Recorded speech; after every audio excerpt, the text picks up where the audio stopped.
നമ്മളവിടെ തിരുവനന്തപുരം ഇല്ല, അതിൽ ഭാഗമല്ല. നമ്മൾ കോടതി പെർമിറ്റാണ്, നമുക്ക് പണി മുടക്കാനൊന്നും പാടില്ല. യൂണിയൻ ഇല്ലാത്തതുകൊണ്ട് സമരം ഇവിടെ ബാധകമല്ല. സംസ്ഥാന വ്യാപകമായി ഇന്ന് സ്വകാര്യ ബസ് സമരമാണ് എങ്കിൽ തിരുവനന്തപുരത്തെ അത് വലിയ രീതിയിലൊന്നും ബാധിച്ചിട്ടില്ല. അതിനുദാഹരണമാണ് നിരവധി ബസ്സുകൾ സർവീസ് നടത്തുന്നുണ്ട് നിരത്തുകളിലൂടെ. നമുക്ക് ബസ്സിലെ തൊഴിലാളികളോട് തന്നെ ചോദിച്ചു നോക്കാം.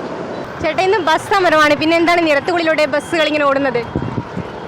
നമ്മളവിടെ തിരുവനന്തപുരം ഇല്ല, അതിൽ ഭാഗമല്ല. തിരുവനന്തപുരം സംസ്ഥാന വ്യാപകമായി എന്നാണല്ലോ പറയുന്നത്. തിരുവനന്തപുരം അതിൽ ഇല്ല, വേറെ ജില്ലകളേ ഉള്ളൂ.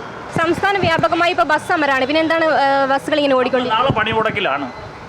ഇവിടെ എല്ലാ വർഷവും ഇങ്ങനെയാണ്. നമ്മളിവിടെ ഇത് പെർമിറ്റ് എന്ന് പറയുമ്പോൾ നമ്മൾ കോടതി പെർമിറ്റാണ്, നമുക്ക് പണി മുടക്കാനൊന്നും പാടില്ല. അങ്ങനെയാണ്. ഇത് ഇവിടെ 100 വണ്ടി കോടതി പെർമിറ്റാണ്.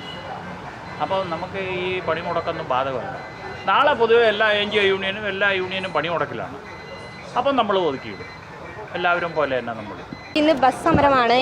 ഏതെങ്കിലും രീതിയിൽ നിങ്ങൾ യാത്രക്കാരെന്ന നിലയിൽ നിങ്ങളെ ബാധിച്ചിട്ടുണ്ടോ? എന്താണ് പറയാനുള്ളത്? ഞങ്ങൾ ഇപ്പം വന്നത് ഓട്ടോനാണ്, ഇപ്പം ബസ്സിനാണ് കാത്തിക്കുന്നത്. ചില ബസ്സുകൾ മാത്രമേ ഇന്ന് പണിമുടക്കുന്നുള്ളൂ.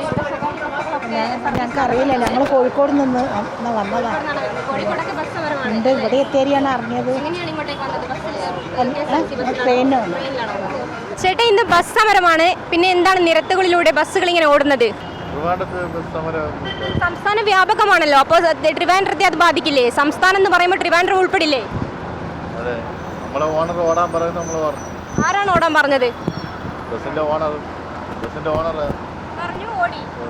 ട്രിവാൻഡ്രത്തുള്ള എല്ലാ ബസ്സും ഓടാണല്ലോ. എല്ലാ ബസ്സുകളും നിരത്തിൽ ഓടുന്നുണ്ടോ?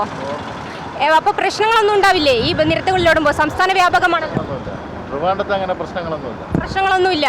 സംസ്ഥാന വ്യാപകമായി പണിമുടക്കാണല്ലോ, പിന്നെ എന്താണ് വാഹനങ്ങൾ ഇങ്ങനെ ഓടുന്നത്? ബസ്സുകൾ എന്താണ് സർവീസ് നടത്തുന്നത്? ഓടുന്നവർ ഓടിക്കുമെന്ന് പറഞ്ഞോ? ബസ് ഉടമയാണോ പറഞ്ഞത്? അപ്പൊ പ്രശ്നങ്ങളൊന്നും ഉണ്ടാവില്ലേ? ഈ സംസ്ഥാന വ്യാപകമാണല്ലോ പണിമുടക്ക്. അറിയില്ല. അപ്പൊ ഓടുന്നുണ്ട്, എല്ലാ ബസ്സുകളും നിരത്തിൽ ഓടുന്നുണ്ടോ? എല്ലാ ബസ്സുകളും ഓടുന്നുണ്ടോ? സർവീസ് നടത്തുന്നുണ്ടോ? അപ്പൊ ഇവിടെ ബാധകമല്ലേ? സംസ്ഥാനത്തല്ലേ ഈ തിരുവനന്തപുരം? പിന്നെ ഇതൊക്കെ ബാധിക്കുള്ളൂ. ഇവിടെ യൂണിയൻ ഇല്ലല്ലോ, പ്രൈവറ്റ് ബസ്സിന് ഇവിടെ യൂണിയൻ ഇല്ലല്ലോ.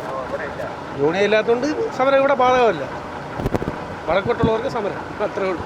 ഇവിടെ ഒരു യൂണിയൻ ഇല്ലാത്തത് കൊണ്ടാണ് പ്രൈവറ്റ് ബസ്സുകളൊക്കെ ഇങ്ങനെ സർവീസ് നടത്തുന്നതെന്നാണ് ബസ് ഉടമകളൊക്കെ പറയുന്നത്. എന്തായാലും തലസ്ഥാനത്ത് അത് വലിയ രീതിയിലൊന്നും ബാധിച്ചിട്ടില്ല. ജനങ്ങളൊക്കെ ആശങ്കപ്പെടേണ്ട ഒരു സാഹചര്യമൊന്നും ഇവിടെയില്ല. കൂടാതെ KSRTC അധിക സർവീസുകളും നടത്തുന്നുണ്ട്. ക്യാമറമാൻ അനിൽകുമാറിനൊപ്പം അനശ്വര MP, വിസ്മയ ന്യൂസ്, തിരുവനന്തപുരം.